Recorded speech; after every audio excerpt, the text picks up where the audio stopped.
Good morning. Happy Easter. Unlike Christmas, this date is actually pretty close to Jesus' resurrection. Jesus died and rose again around Passover time, and American Easter is based around the Jewish Passover time, so we're correct on that one. That being said, I don't usually preach according to the holiday of the moment, so this is not a resurrection sermon, although I guess it does have to do a little bit with the afterlife. If you have a Bible with you, you might want to be in Luke chapter 16. We'll be dealing with the second half of that chapter this morning, a story or something that Jesus tells in verses 19 through 31. You may know this as the parable of the rich man and Lazarus. You may know this as the story of the rich man and Lazarus. There's a little bit of a question about that, and we'll deal with it as we go. In Luke 16, Jesus is teaching his disciples. In verse 1, he pulls his disciples aside and he starts talking to them, primarily about being wise with money, and that goes for about 13 verses, in which he ends with the same warning that he gives in the Sermon on the Mount.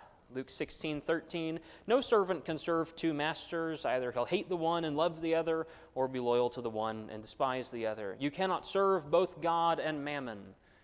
It is impossible. Now the Pharisees in verse 14 pick up on that. They hear that, and they are characterized by Luke here as lovers of money. Understandably, they react to it. They reject Jesus. They start mocking him, and Jesus has an answer for them. He gives them a couple of words to consider. I wrote a little bit about this in the bulletin article this morning. But when you get down to verse 19, part of his rebuke to the Pharisees comes in the form of this story. It's a picture, a cautionary tale about death and what it does to human beings. Do not wait to be righteous, Pharisees. You have limited time. And those are some of the ideas we'll explore as we go this morning. Luke chapter 16, I'm going to start reading in verse 19, go down through verse 31, and I am reading from New King James. Verse 19. There was a certain rich man who was clothed in purple and fine linen and fared sumptuously every day. But there was a certain beggar named Lazarus, full of sores, who was laid at his gate, desiring to be fed with the crumbs which fell from the rich man's table. Moreover, the dogs came and licked his sores. So it was that the beggar died and was carried by the angels to Abraham's bosom. The rich man also died, and he was buried. And being in torments in Hades, he lifted up his eyes and saw Abraham afar off, and Lazarus in his bosom. And then he cried and said, Father Abraham, have mercy on me, and send Lazarus, that he might dip the tip of his finger in water and cool my tongue, for I am tormented in this flame. And Abraham said, Son, remember that in your lifetime you received your good things, and likewise Lazarus evil things. But now he is comforted, and you are tormented. And besides all this, between us and you there is a great gulf that is fixed, so that those who want to pass from here to you cannot, nor can those from there pass to us. Then he, that is the rich man, said, I beg you therefore, Father, you would send him to my father's house, for I have 5 brothers, that he may testify to them, lest they also come to this place of torment. Abraham said to him, They have Moses and the prophets. Let them hear them. He said, No, Father Abraham, but if one goes to them from the dead, they will repent. But he said to him, If they do not hear Moses and the prophets, neither will they be persuaded, though one rise from the dead. As you read that story, the context of Jesus speaking to Pharisees is rather important, and it helps to inform exactly what he's talking about. It's a very pointed message. You all don't believe in the Old Testament. You all don't believe the words of God. Why would you believe even if I rise from the dead in front of you? You're not going to believe then. Abraham, Jesus is putting words in Abraham's mouth to give them a little bit of a lesson. They need to pay attention to what God has already said. They're not going to be convinced even though they see all of Jesus' miracles play out in front of them. And so he's teaching them something, and we can learn a lesson from that. But too often, when you look at the rich man and Lazarus, people look at the story and they start to ask a question. You may or may not be aware of this, but there's a real debate over whether this is a parable or if it is a true story. And that is unfortunately, not a very helpful debate because it makes people think about that question instead of actually learning what Jesus is really teaching.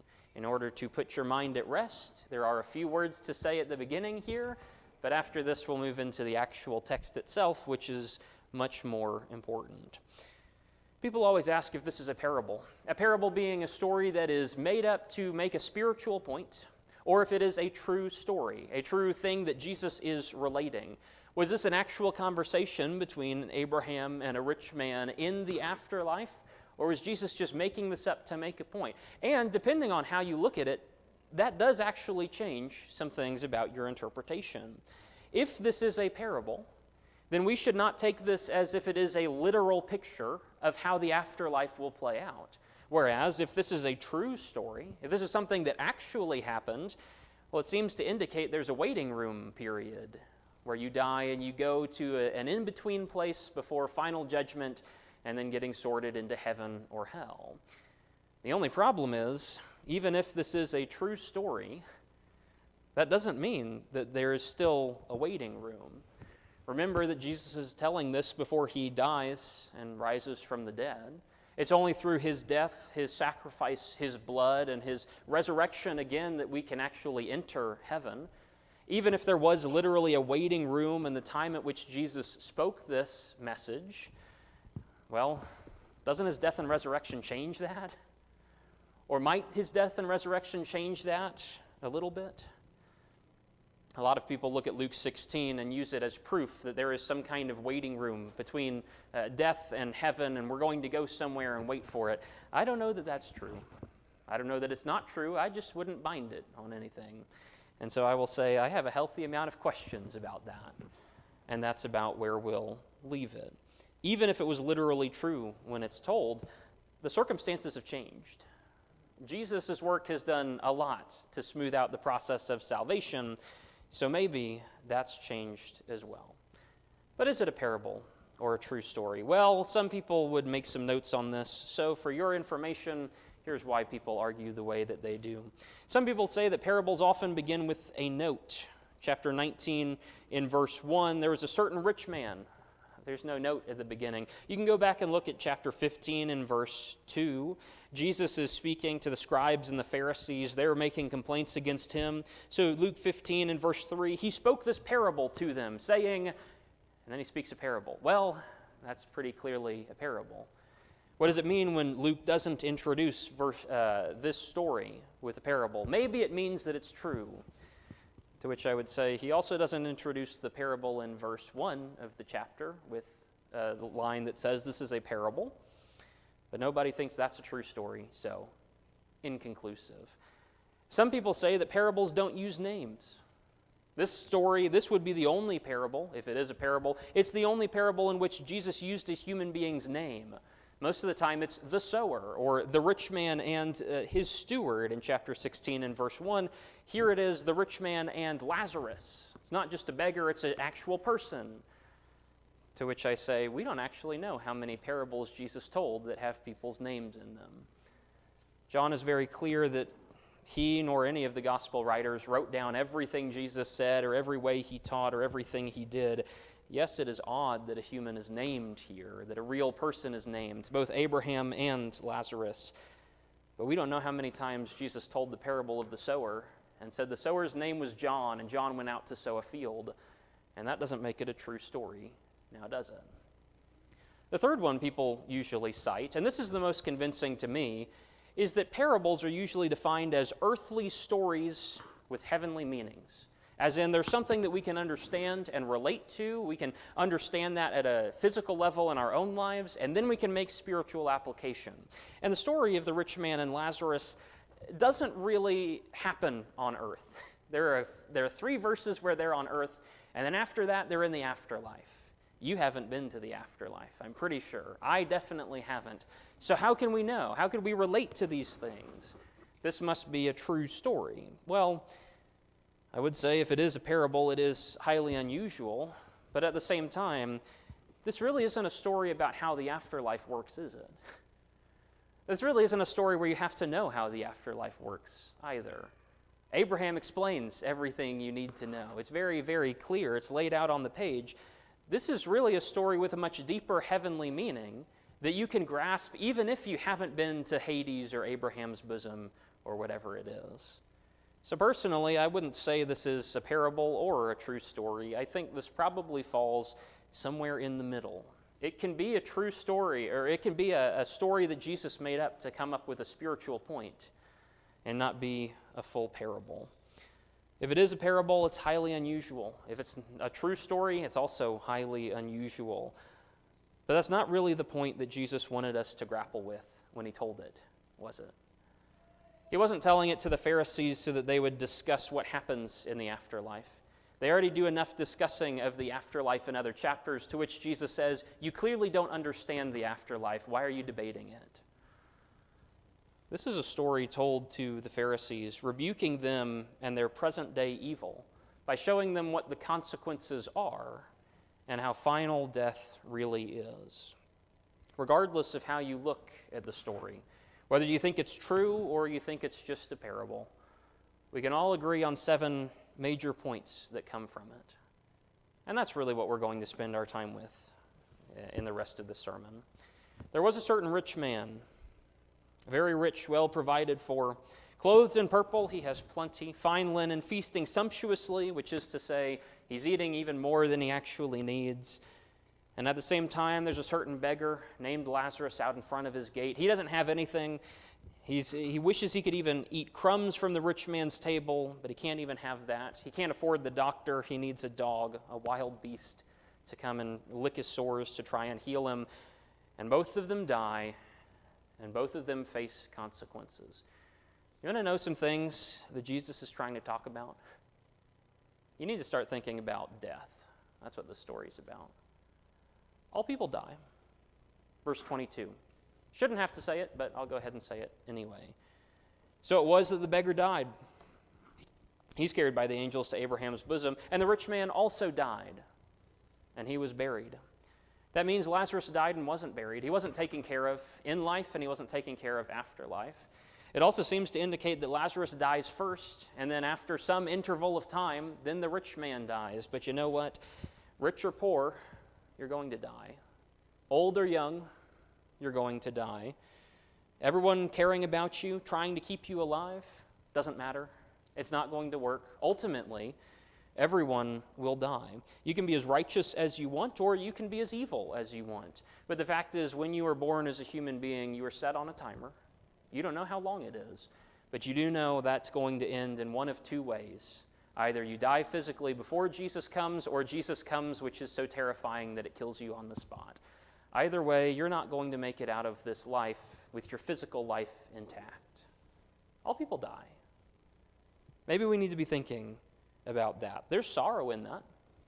That means no matter how great you are, you're going to die. No matter how many people you help, you're going to pass on. There's going to be nothing left, and ultimately people will forget you if history runs on for long enough. But there's also comfort in that. No matter how evil someone is, they're going to die. They won't last forever. God will deal with that. He'll take them to judgment and then hold them accountable. Either way, all people reach the same end point, and you are no different. If you're alive on the earth, there's going to come a day when you won't be. You need to be ready to die. You don't know when it'll happen. You don't know how. You're not promised another day. You're not promised another hour. But you do know that you're promised you will die. Keep that in mind as you go throughout your life. If you're not living your life with the important things in mind, what are you really living it for? We know that all people die. We also know from the story that the afterlife exists. We may not be able to agree on what it looks like. Some people think there's a waiting room. I don't personally, but we can have that debate a different time.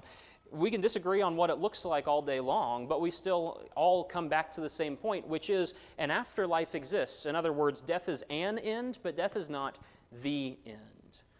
A lot of people are very convinced that when you die on the earth, you're just done, and there's nothing that comes after that. But God, over and over and over again, in so many different ways, shows you death is real, but it's not forever. if you're living your life wagering on the fact that you won't have to face the consequences in the next one, you have missed the point.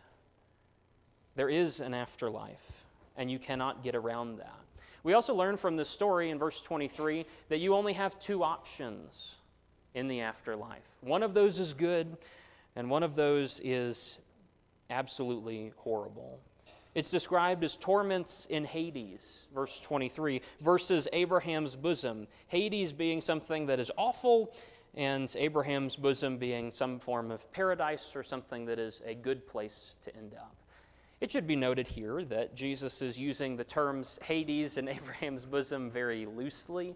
Hades, by strict definition, if you were to look it up in any of your dictionaries or what have you, you would find that it means just the realm of the dead, which is usually used to encompass all the dead, both good and evil, all go to Hades. But here Jesus is using Hades, and he's pairing it with torment. He's very clearly trying to get across the picture of hell.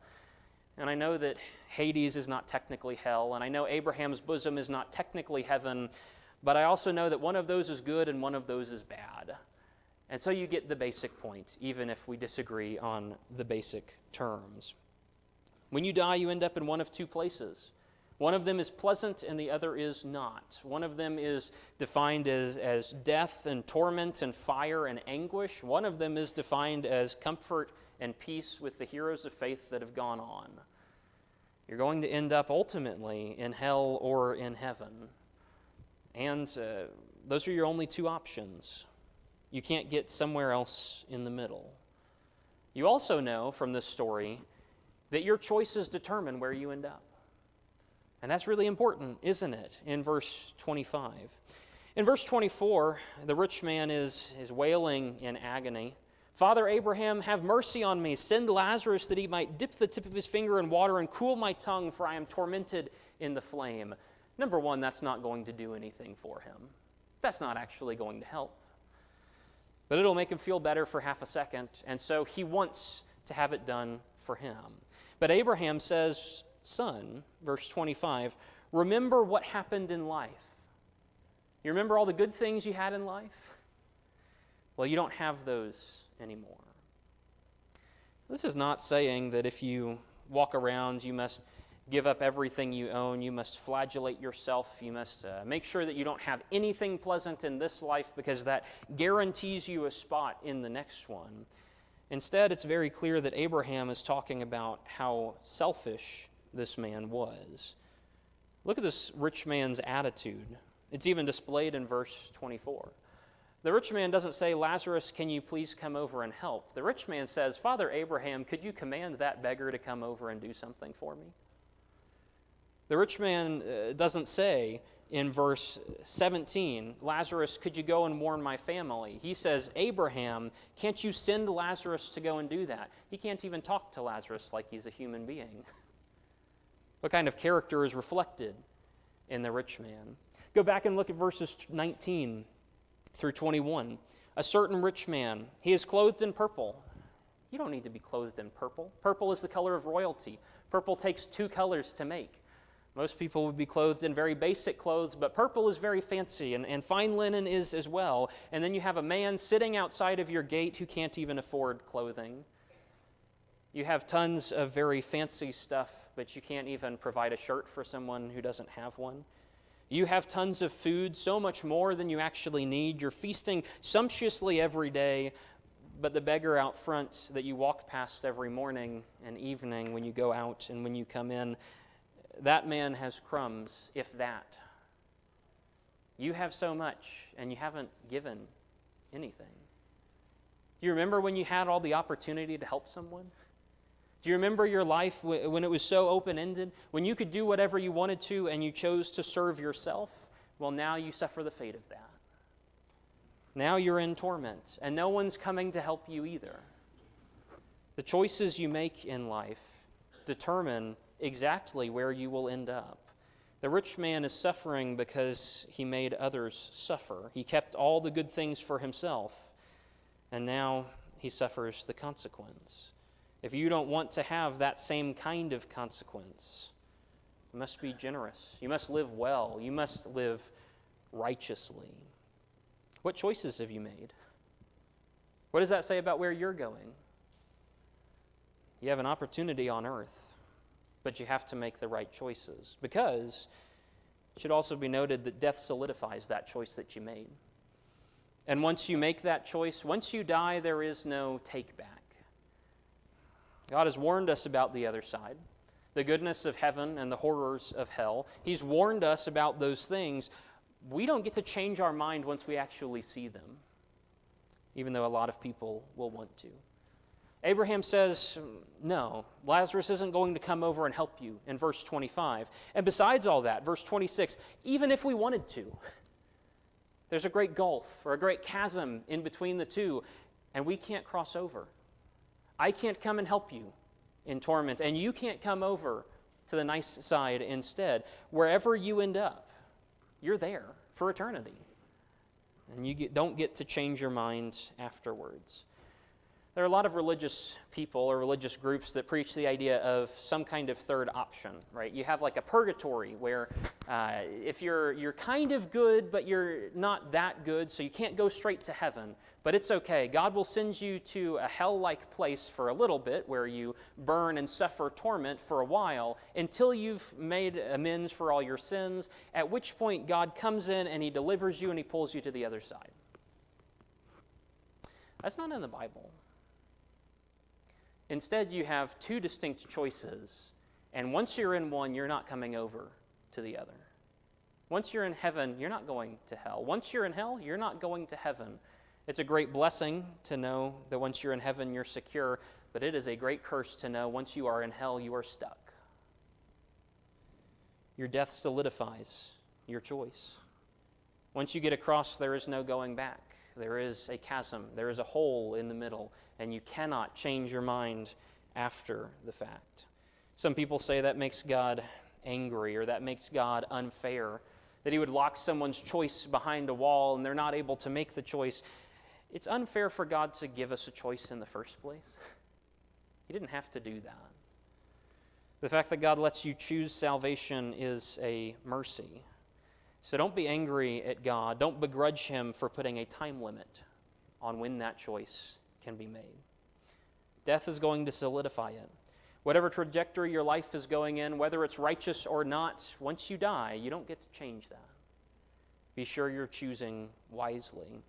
Because even the faithless people, even the people who live their life for themselves and live their life ignoring God, and they seem to want nothing to do with God, even those people end up hating their choice.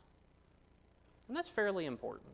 Verses 27 and 28 point that out very strongly. Send Lazarus to my father's house. Why? I have siblings. Do you not want your siblings to come and comfort you? Do you not want your family to end up with you? Do you not want to be in the same place where you can spend time together for eternity? No, I would rather have them in heaven with me left out than have them here so we could all comfort each other. That's a telling thing. When someone who is in hell or Hades or torment or however you want to term it, they would rather see their family saved than they would see their family lost, even if it meant being lost together. Some people don't understand that. I had a conversation, one of my friends back in college, he had been through the ringer a little bit religiously, had grown up in a denomination, had gone all sorts of different ways. I understand why he didn't agree with them and why he left God, but he left a little bit too much. And our last conversation about the whole thing ended with him saying, even if you're right that God exists, I will enjoy spitting in his face on Judgment Day while I'm being sent to hell. You know, some people think like that. And it's only after they spend a few moments in hell that they realize they've really messed things up. I couldn't articulate it well in that conversation, but this is the thing I was thinking of, is once you get over there, there's no turning back, and you won't enjoy it over there. You'll have lost everything, and only when you experience the fullness of God's presence will you realize how terrible it is to be rejected by him. Too many people have this kind of bravado about confronting God and really sticking something to him. It's not going to last. You're not going to like it. if you end up away from him, because eternity is eternity, and that's an awfully long time to think about the mistake that you just made. Make wise choices. It is telling to me that no one glorifies hell at any point. Satan doesn't even say, hell's a great place, you should come here and be there. Satan's tactic is to just distract you from how glorious heaven is.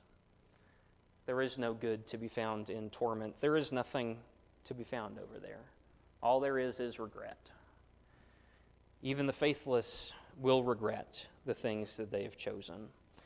And so he says, go preach to my brothers. Go tell them. Go make sure my family will be faithful. And Abraham says, no. Because God's already given them enough. Here it is, the law and the prophets, Moses and the prophets. Let them hear them. And the rich man corrects him. Abraham, I really know a lot more about this than you do. Yeah, that's why Abraham's in paradise and the rich man is lost forever.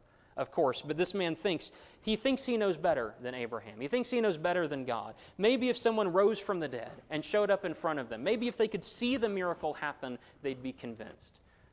How often have you heard something like that? Or you've heard of people like that, where they don't believe God because if God was real, why doesn't he just show up and do something in front of me, and then I would believe in God? He did show up in front of a lot of people. He did do miracles, and everyone saw them. And then when Jesus was executed, there were about 11 people who took him seriously, if that. Do you really think God will change anyone's mind by coming down and speaking to them the words? Go read the Bible. Exodus 20, God comes out and he starts speaking the 10 commandments to the people of Israel. Foremost among them, you shall build no idols. 40 days later, after they're so terrified of God that they say, we can't listen to his voice or else we'll die. 40 days later is Exodus 32, where they start to build an idol to follow after instead of following God. People think they would be convinced by seeing miracles happen. The fact is, if you don't believe God with all the evidence he's laid out, it doesn't matter what miracle he does in front of you. Because human faith is a very powerful thing. And that can be for good and that can be for evil. There are people who will not believe no matter what they are shown and what evidence they are shown. They've made up their minds and they will not listen, and so they just refuse. There are also people who will believe, regardless of any evidence to the contrary. And they've made up their minds that this is the truth, and they'll follow after that, even though you show them things that try to pull them away from the other side. But then there is that third group. Hopefully they're the group we are. The honest seekers who look for the truth because God promises if you look for it, you will find it. People who really evaluate what's said. People who listen to Moses and the prophets. And nowadays, now that we have Jesus' death and resurrection as well, we can include the New Testament in there. They have so much. If they don't listen to what God has said, then it's not going to make a difference if someone rises from the dead and appears to them. God has given the option. God's given them the opportunity. They have everything they need. Lazarus showing up from the dead might frighten them, might terrify them for a moment. Maybe they even turn back for a moment. But ultimately, they have to make the choice themselves. God has given everyone an opportunity, an option of where to look, to follow after him if they want to. But he also gives you the freedom to reject him, and that is your choice. I don't know how many times I've had a conversation about the rich man and Lazarus that gets derailed by debating whether it's a parable and forgets that there's actually important stuff that's happening here. You're on a timer. Everyone is. You don't have that much time left. I don't know. It may be a lot of years ahead of you. It may be very few. And by the way, old or young does not determine that. Who knows what does? God has given all of us the opportunity. While we are here on the earth, we get to make choices and we get to determine where we end up. He's left that in our hands. He's offered us salvation if you want it. You're also welcome to choose destruction, but you won't like it if you do. So please make a good choice. Do not delay in seeking righteousness for yourself and then for your friends and your family. Don't delay to seek the Lord and to teach others about it. Working for God will be worth it, And that'll be clear, even if it's not clear here on earth, it'll definitely be clear when we hit the resurrection. So, whatever the end of your life looks like, whatever exactly the afterlife looks like, you have an option to end up in heaven, and it's free and open to you. If there's anything we can do to make you right with Christ, if there's anything we can do to help you be faithful to God, please let me know. I'll be standing right here. You can come talk to me as we all stand and we sing this song together.